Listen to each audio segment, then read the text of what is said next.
தாயாக தந்தை மாறும் புது காவியம்.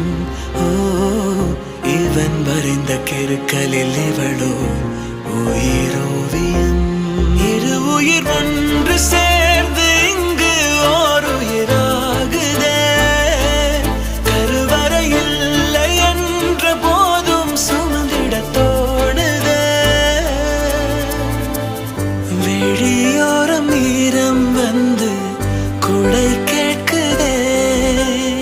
ஆரிரோ ஆராரிரோ இது தந்தையின் தாலாட்டு. பூமியே புதிதானதே இவள் மழலையின் மொழி கேட்டு.